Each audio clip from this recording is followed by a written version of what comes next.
June is Pride Month, and what an incredible month it's been in the fight for equality. Take a look.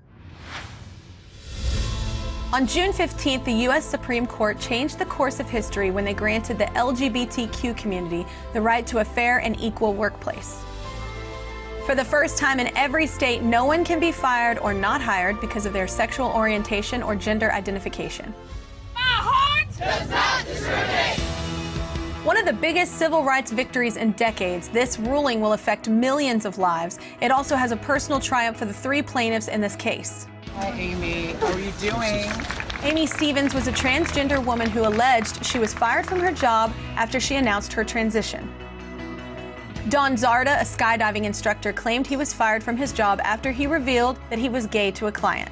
And Gerald Bostock, an employee of Clayton County in Atlanta, claimed he was fired after he joined a gay softball league. Today, Gerald is the only living plaintiff in this historic case. After his 7-year journey, he says he is grateful for the little bit of sunshine this ruling provides in these dark times. Because, as Gerald has said since the beginning, no one should go to work fearful of losing their job because of who they are, who they love, or how they identify. I am so honored to have Gerald Bostock zooming in right now. What's up, Gerald? How you doing? Hey, Kelly, how are you? I'm great. Oh my God, I love that Southern accent. Yes, I miss it. Oh, well, how have you been feeling since the ruling? Are you just on cloud 9? I tell you, from the moment I found out, it's been like being a kid on Christmas morning. And trust me, that feeling hasn't gone away yet. I bet. I mean, this has been a while in the making. So, Gerald, let's go back to the beginning, though. Tell us about being fired. Well, I had worked for the county for more than 10 years, advocating for child abuse and neglect victims within our community outside of Atlanta. And it was a job I loved and a job I was good at. We received state recognition for the hard work. Mm-hmm. And then one day, 7 years ago, I decided to join a gay recreational softball. And from that moment, my life changed. And the reason I joined the softball league is because at that time, I was recovering from prostate cancer. And I decided to join the league to not only prove to myself that I could do it physically, but that I could also do it mentally. But then I was fired. I was fired for being gay months afterwards.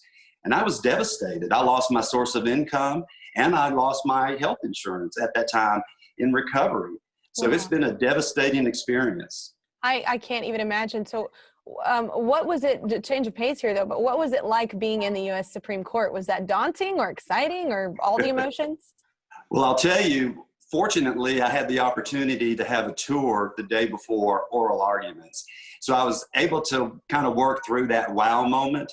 Mm-hmm. And trust me when I say that building is beautiful. And I believe in our judicial system, and I truly believe in what that building stands for.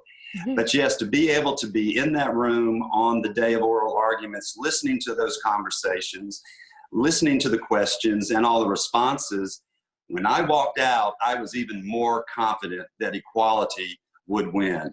And I even predicted a 6-3 victory in our favor that day. Oh my gosh, you should start in Vegas now. Well, Gerald, the past 7 years, I can't imagine, this must have been such an emotional roller coaster. So, you know, out of all of that, on the, you know, the lows and highs of that, and people chiming in their opinions, I can only imagine left and right. Like, what are you most excited about right now? I know that it's because it's happened finally, but like moving forward, like what are you so excited about? Well, what this decision does for me is it gives me the opportunity to come back here in Georgia and continue my discrimination case. And it allows me to paint my own portrait, which is all I wanted to do from the beginning. Mm-hmm. But additionally, moving forward, I want to lend my voice to those efforts to support equality. We absolutely need Congress to pass the Equality Act. We also need legislation in states where there is not state-level protections. So this just underscores that we have a whole lot of work still to do. And I'm very proud and humbled that I've played a small role in getting us to this moment in history, along with Don Zarda and Amy Stevens. Yeah. I mean, no small role. I wouldn't say that. You weren't an extra in the movie. You're a leading role. But Gerald, through this process, you've developed a friendship with your fellow plaintiff, Don's family, right? That is correct. Yes. Sadly, I didn't get the opportunity to meet or get to know Don before Washington, but I did have that opportunity to stand by his family while we were in Washington, and along with Amy Stevens. So while we were in Washington, you know, we were all very optimistic and hopeful, but we had a lot of work to do in preparation for the hearing. So we were focused on what we needed to do. Mm-hmm. But since Washington, you know, sadly, Amy has left us, but I have continued that relationship with the Zarda family. We speak on the phone and we keep up with each other on social media. And I'm really grateful for that. And we've committed to each other to continue this fight for equality together. And I'll walk those steps certainly in memory of both Don and Amy. Wow. Sadly, before the ruling, the other two plaintiffs, Don Zarda and Amy Stevens, passed away. Don's partner, William, remains active in the fight for equality, and he's joining us now. Hey, William. Hey, how are you? Thank you for having me. Yes.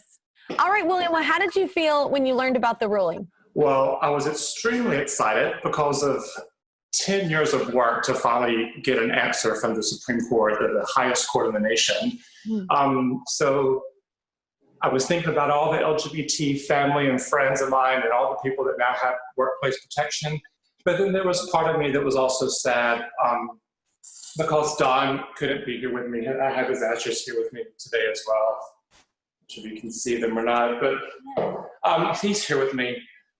So I was sad that he couldn't be a part of it and couldn't see the ruling because this is probably the biggest accomplishment of his life, and he didn't get to see it. But all in all, couldn't be any more pleased. Yeah, I mean, you say losing his job had a devastating impact on Don's life, right? It did, yes.